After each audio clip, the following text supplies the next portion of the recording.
भूलती भी है। तो जब भूलती है तो ज्ञान हुआ? ज्ञान तो नहीं हुआ।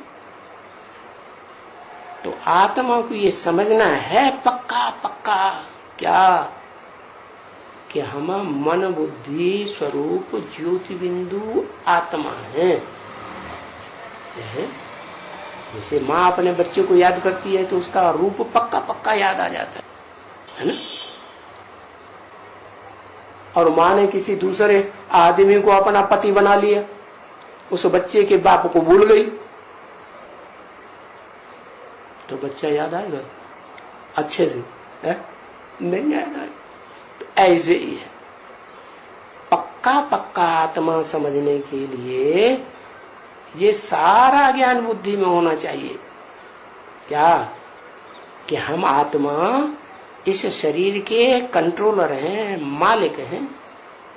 क्या ये शरीर की इंद्रियां आत्मा के कंट्रोल के बगैर कोई काम नहीं कर सकते, क्योंकि मजबूर हो जाते हैं। क्या करें, मजबूरी, ये हमसे नहीं होगा, नहीं हो पा रहा, नहीं हो पा रहा है। तो इसका मतलब आत्मा मालिक बनी है?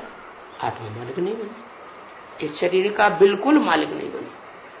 कौन फिर मालिक है? क्या कहेंगे? आत्मा मालिक नहीं तो कोई तो मालिक होगा। क्या अराजकता आ गई है? कोई मालिक नहीं। अरे मन मालिक होगा कि नहीं मालिक होगा?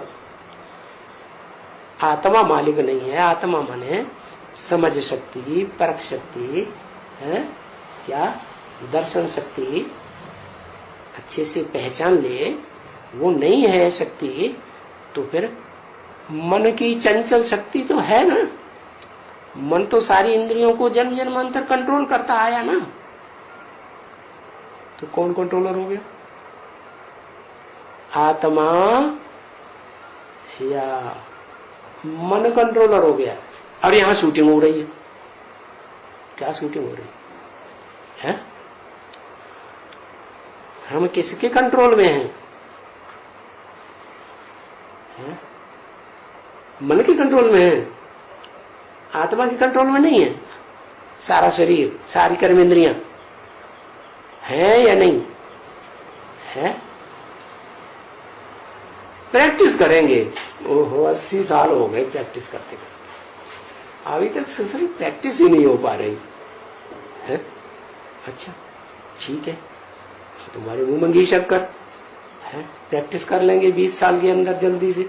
20 साल ही तो रह गए हैं सत्य सनातन धर्म की स्थापना में, तो हम मालिक बन जाएंगे। आत्मा के मालिक बनेंगे तो इंद्रियां कंट्रोल में पूरी आज मन भी पूरा कंट्रोल में। जो संकल्प करना चाहेंगे वो ही संकल्प चलेगा। क्या जो संकल्प न करना चाहे वो नहीं चलेगा। वो बहुत जरूरी है संकल्प कि तुरंत सिद्ध होना चाहिए है। तो बस वो ही एक संकल्प चले, उसी संकल्प के ऊपर मन बुद्धि कंसंट्रेट हो जाए, दूसरा कोई भी संकल्प न चले। जैसे बाबा कहते हैं ना, संकल्प कम चलाना चाहिए। ज्यादा संकल्प होते हैं तो उनकी सिद्धि नहीं, व्यभिचारी संकल्प हो गए। तो अगर आत्मा मालिक हो गई मन की भी, जो मन संकल्प विकल्प चलाने वाला है, तो समझ लो इंद्रियों का भी कंट्रोल हो ही गया। आत्मा जब मालिक बन जाती है शरीर का, लेकिन अभी अनुभव क्या हो रहा है? ढेर सारे संकल्प चल रहे हैं, संकल्पों के ऊपर कंट्रोल है या कंट्रोल से बाहर? गीता में भी क्या लिखा? नहीं असन्यत संकल्पो योगी भवति कश्चन। क्या शिव बाबा जो योग ज्ञान सिखाने आए हैं राजयोग का, उसमें योगी वो ही कहा जा सकता है जिसने संकल्पों के ऊपर कंट्रोल कर लिया हो। एक ज्योति बिंदु आत्मा दिखाई दे, एक शिव बाबा मैं आत्मा और एक शिव बाबा, दूसरा नहीं कोई, बस। तो कहेंगे शरीर का मालिक हो गई।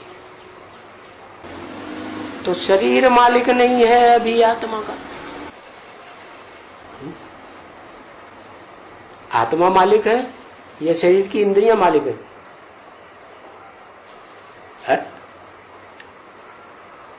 इंद्रियां मालिक है। उनमें जो बड़े से बड़ी पावरफुल इंद्रिय है मन, वो सबका मालिक, आत्मा मालिक नहीं। तो अब क्या करना है? नहीं, ऐसा नहीं होने देना है। इस शरीर का मालिक आत्मा है, तो आत्मा ही मालिक रहनी चाहिए। शरीर से, शरीर की इंद्रियों से, शरीर में जो मन है उछल कूद मचाने वाला है, वो आत्मा ही मुखिया है। इस शरीर में जो पार्ट बजाती है, क्या शरीर के कंट्रोलर आत्मा क्या है? राजा है।